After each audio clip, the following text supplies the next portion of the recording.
Tout d'abord, une remarque sur la taxe sur les transactions financières. Comme le rapporteur général l'a rappelé, la collecte a été confiée à un acteur privé, Euroclear France.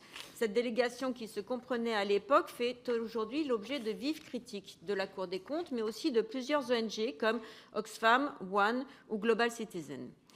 Ils ont dénoncé les graves failles de recouvrement actuelles, entachées de conflits d'intérêts et d'une totale opacité, du fait de contrôles insuffisants de la part des autorités publiques. Environ un quart des transactions potentiellement taxables échapperaient à la TTF.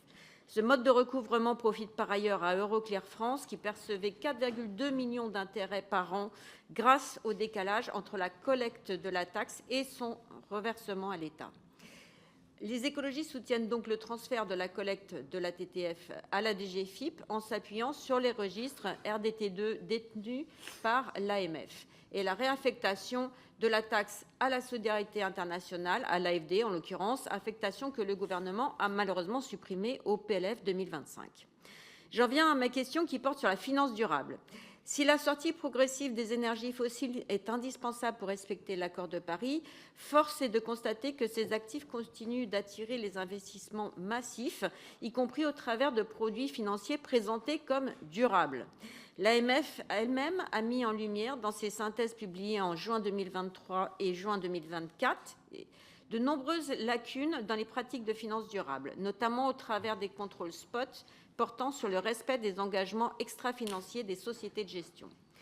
Face à l'urgence climatique, des mesures de contrôle rigoureuses et des sanctions dissuasives sont pourtant nécessaires. Ma question est donc la suivante.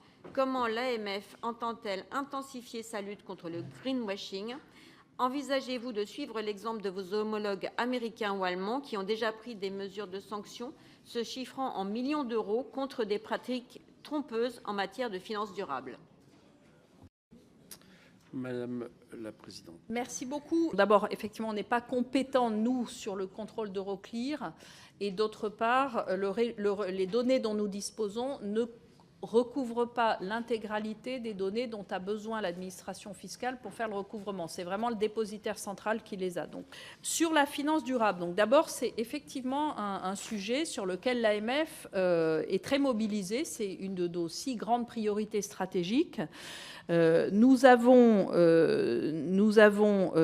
notamment une action très résolue de lutte contre le greenwashing. Donc, effectivement, si on prend le bout de la chaîne, ça peut aller jusqu'à des sanctions. Alors, on a prononcé non pas une sanction au sens de notre commission des sanctions, mais on a déjà conclu une composition administrative qui est une forme de sanction, c'est une transaction en fait avec une société de gestion dont effectivement on avait constaté que les pratiques en matière de respect de ces engagements pris vis-à-vis des investisseurs sur la durabilité des actifs qui étaient vendus aux investisseurs n'étaient pas conformes et ne permettaient pas d'assurer effectivement que les actifs qui étaient vendus comme verts étaient véritablement verts. Et c'est quelque chose sur lequel nous continuons évidemment à être très actifs. Donc on fait des contrôles. Lorsqu'on agrée des produits, on regarde effectivement de manière très approfondie si la société se met bien en situation d'avoir des processus internes qui permettent de vérifier que les actifs qui sont sélectionnés pour être dans des produits durables sont véritablement durables. On agit aussi pour essayer d'obtenir une modification de la réglementation européenne parce que sur cette partie d'actifs proposés aux investisseurs, le règlement qui est pertinent, c'est SFDR. Or, ce règlement, d'ailleurs, la Commission européenne a annoncé qu'elle allait le réviser. Il n'est pas totalement adapté. C'est un règlement qui visait principalement à prévoir un niveau de transparence différent selon le niveau de durabilité affiché, mais il a été plus utilisé comme catégorie de fonds, les fonds article 8, article 9, etc., pour employer le jargon.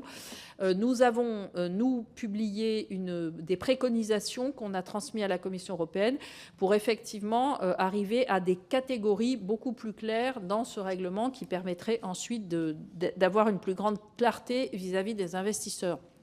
Vous évoquez aussi les contrôles spot qu'on a fait. Je pense que vous faites référence aux contrôles spot sur le recueil des préférences de durabilité des investisseurs. Donc ça, effectivement, c'est un contrôle qu'on a fait l'année dernière. Pour être tout à fait honnête, on ne s'attendait pas à d'excellents résultats. Pourquoi ? Parce que lorsqu'on a lancé le contrôle, la réglementation venait d'entrer en vigueur. C'est-à-dire que le texte de l'ESMA qui précisait comment devaient être recueillies ces préférences de durabilité venait d'être finalisé. Donc très objectivement, on a fait ce contrôle à un moment où on savait que forcément le degré de préparation des acteurs et notamment des conseillers sur le terrain serait probablement pas optimal. Mais c'était aussi une manière de dire attention, parce que là, c'est un contrôle les contrôles spot, c'est des contrôles qui nous permettent d'avoir une visibilité sur les pratiques de marché, les bonnes et les mauvaises pratiques, mais qui ne visent pas à sanction. Simplement, lorsque nous venons pour une première fois en contrôle non sanctionnant, le signal est clair. C'est que lorsqu'il y aura des contrôles à visée de sanctions déclenchés par Monsieur le secrétaire général, eh bien, si ce que l'on trouve ne s'est pas amélioré par rapport effectivement à une pratique qui était au départ forcément pas à l'optimal de ce qu'il faudrait, là, il pourra y avoir des sanctions et on n'exclut absolument pas les sanctions dans ce domaine-là. Oui. Sur les engagements extra-financiers, c'est aussi les entreprises, bien sûr. Donc ça, c'est les entreprises financières, mais aussi les entreprises cotées. Là, c'est l'application de la directive CSRD. Donc, comme vous le savez, elle a été transposée en France. Alors, on est dans une situation un peu particulière parce que, en même temps, on commence sa mise en œuvre et elle est en cours de révision. Donc, nous, on est, je dirais, particulièrement inquiets de l'égalité de traitement à l'intérieur de l'Union européenne parce qu'il y a 7 pays de mémoire qui n'ont pas transposé, dont, par exemple, l'Allemagne, qui est un pays très important. Donc, au moment même où nous enclenchons les premiers contrôles sur les reportings extra-financiers, on a des homologues et dans des pays importants qui ne sont pas en mesure de le faire. C'est d'ailleurs la raison pour laquelle on s'est opposé, mais bon, on a été minorisé la semaine dernière, à ce que l'ESMA adopte des standards techniques sur la façon dont on doit contrôler, parce que ça nous semble pas adapté de le faire à un moment où la loi, dans certains pays, n'a même pas permis la transposition de la directive. Donc, voilà, on est dans une situation où, on l'a dit, on va exercer des contrôles sur les rapports de durabilité. Ça nous amène déjà à un dialogue assez musclé avec certains émetteurs que vous ne voyez pas. Tout ça, ça n'est pas la partie visible de l'action de l'AMF, mais c'est presque la partie la plus importante.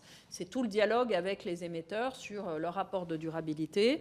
On s'est fixé comme objectif d'en revoir 20%, je crois, cette année. Donc, ça va nous permettre de poursuivre. Ça fait un moment qu'on revoit les DPEF, donc ça permet aussi de montrer ce qui va et ce qui ne va pas et donner des signaux importants aux acteurs. Et puis, bon, on attend de voir ce qui va sortir de la directive Omnibus, en fait.